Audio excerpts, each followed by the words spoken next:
పెళ్ళైనా పండగైనా వేడుక ఏదైనా పట్టు చీరల ప్రత్యేక వేదిక వారాహి సిల్క్స్. ఓకే అమ్మా, అందరూ ఒకసారి లేచి నిలబడుకుంటారా? మనం అందరం కూడా స్వచ్ఛాంధ్ర ప్రతిజ్ఞ చేస్తున్నాం.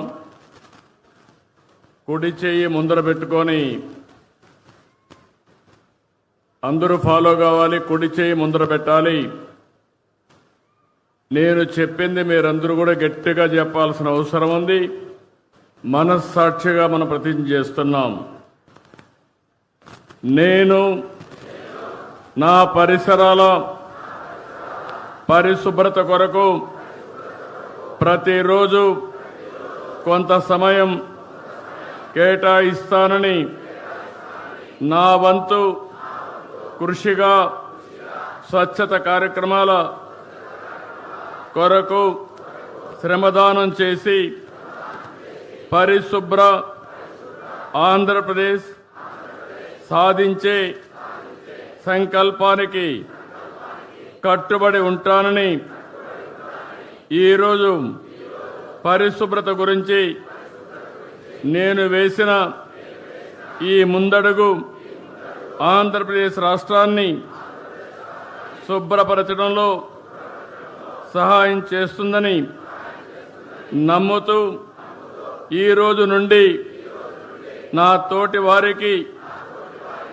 స్వచ్ఛమైన మరియు పచ్చదనం పెంపొందించేందుకు అలాగే గ్రీన్ ఎనర్జీపై అవగాహన కల్పించే దిశగా ప్రయత్నం చేస్తానని మన ఆంధ్రప్రదేశ్ను స్వచ్ఛాంధ్రప్రదేశ్గా తీర్చిదిద్దేటట్లు నా వంతు కృషి చేస్తానని ప్రమాణం చేస్తున్నాను.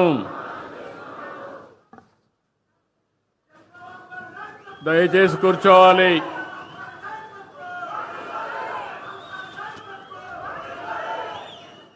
దయచేసి కూర్చోవాలి. ఈరోజు దయచేసి అందరూ కూర్చోవాలి. ఒక 10 నిమిషాలు. నేను వచ్చిన ఉద్దేశం కూడా మీకు అర్థం కావాల్సిన అవసరం ఉంది. అందుకే దయచేసి అందరూ కూర్చోవాలి. ఇప్పుడే మనమందరం కూడా ప్రతిజ్ఞ చేశాం.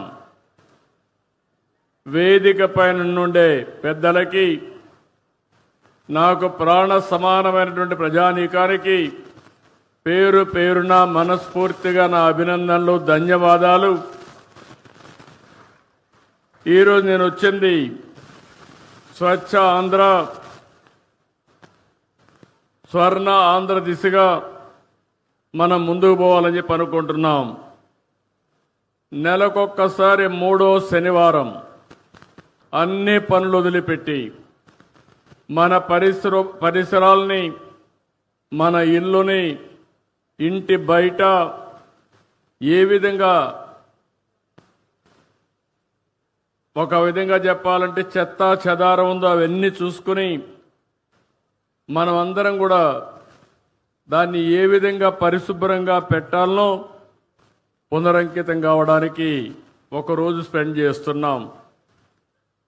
నేను వివిధ సమయాల్లో వివిధ విషయాలు టేకప్ చేశాను. ఈరోజు నేను రైతు బజారుకి వెళ్ళాను. రైతు బజార్లు నేనే పెట్టాను. 1999లో పెట్టాను. ఆ రోజు ఒక మంచి ఉద్దేశంతో రైతులకు గిట్టుబాటు ధర రావాలి, వినియోగదారులకు నాణ్యమైన తక్కువ ధరకే కూరగాయలు కానీ వ్యవసాయ ఉత్పత్తులు ఇవ్వాలని ఆ రోజు ఈ కాన్సెప్ట్ తీసుకొచ్చాం. దీనికోసమే పల్లె వెలుగనే పేరుతో ఆర్టీసీ బస్సులు కూడా తీసుకొచ్చాం. వెనక సీట్లన్నీ కూడా ఖాళీ చేపించి అవన్నీ రిమూవ్ చేసి నేరుగా కూరగాయలు అందులో వేసుకుని తెల్లవారితో ఫస్ట్ అవర్లో రైతు బజారు దగ్గర తీసుకొచ్చి వదిలిపెట్టేవాళ్ళం. దానివల్ల చాలామంది రైతులు మధ్య దళారులు లేకుండా వాళ్ళంతా వాళ్ళ యొక్క పండించిన పంటలు అమ్ముకునే పరిస్థితికి వచ్చారు. ఇంకో పక్కన ఎవరైతే వినియోగదారులు ఉన్నారో వాళ్ళంతా నేరుగా రైతు బజారుకి వెళ్తే నాణ్యమైనటువంటి సరుకులు దొరికేటివి, ఫ్రెష్గా వెజిటబుల్స్ ఉండేటివి. అలాంటిది ఆ కాన్సెప్ట్ మీరు చూస్తే ఈరోజు 125 రైతు బజార్లే మన దగ్గర ఉన్నాయి. కానీ కారణాలు ఏదైనా కావచ్చు, కానీ కాలక్రమేణా దీనిపైన శ్రద్ధ పెట్టలేకపోయారు. ఈరోజు నేను చూశాను, ఏదైతే ఇక్కడ చూసిన రైతు బజార్ని ఒక ఆదర్శంగా తయారు చేస్తాను. పక్కన భూమి ఉంది, 6 కోట్ల రూపాయలు శాంక్షన్ చేసి 1 సంవత్సరం లోపల అండర్ గ్రౌండ్ పార్కింగ్ కూడా పెట్టి ఒక బెస్ట్ రైతు బజారుగా తయారు చేసే బాధ్యత ఈ ప్రభుత్వం తీసుకుంటామని చెప్పి కూడా నేను మీకు తెలియజేస్తున్నా. ఇప్పుడు సబ్జీ కూలర్లు కూడా వచ్చాయి. ఒకప్పుడు ఎన్నో కష్టాలు పడేవాళ్ళం, కరెంటు కూడా అవసరం లేకుండా సబ్జీ కూలర్లో పెడితే మనం ఏ విధంగా పెడతామో అంత ఫ్రెష్గా కూడా ఉంటాయి. అంటే ఇలాంటి రైతు బజార్లని ఇప్పుడు 125 ఉన్నాయి. 175 నియోజకవర్గాలకి 175 రైతు బజార్లు పెట్టే బాధ్యత ఈ ప్రభుత్వం తీసుకుంటామని చెప్పి కూడా నేను మీకు తెలియజేస్తున్నా.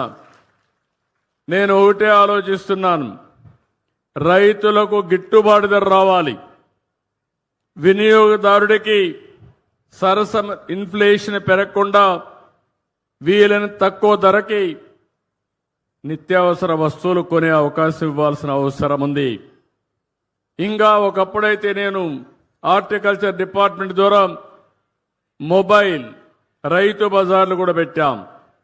ఇలాంటి వినూత్నమైన కార్యక్రమాలతో ముందుకు పోయి మీ ఇంటి దగ్గరనే కూరగాయలు కానీ, ఇప్పుడిప్పుడు నేచురల్ ఫార్మింగ్ వచ్చింది, ఆర్గానిక్ ఫుడ్ కూడా వచ్చే పరిస్థితి వచ్చింది. అవన్నీ కూడా ఏం చేయాలో చేస్తామని చెప్పి కూడా నేను మీకు తెలియజేస్తున్నాను. ఈరోజు నేను స్పష్టమైన ఆదేశాలు ఇచ్చా. ఆ ఆదేశాల ప్రకారం ఒక యాక్షన్ ప్లాన్ తయారు చేస్తాం. ఇక్కడుండే రైతు బజారే కాకుండా రాష్ట్రంలో అన్ని రైతు బజార్లని మెరుగుపరిచే బాధ్యత ఈ ప్రభుత్వం తీసుకుంటామని మరొక్కసారి మీ అందరికీ హామీ ఇస్తున్నా. దీనివల్ల మా ఆడబిడ్డలకు ఎంతో వెసులుబాటు వస్తుంది. అలాంటి కార్యక్రమానికి శ్రీకారం చుడతాం. సుమన్ టీవీలో మీ పర్సనల్ అండ్ బిజినెస్ ప్రమోషన్స్ కోసం కింది నెంబర్కి కాంటాక్ట్ చేయండి.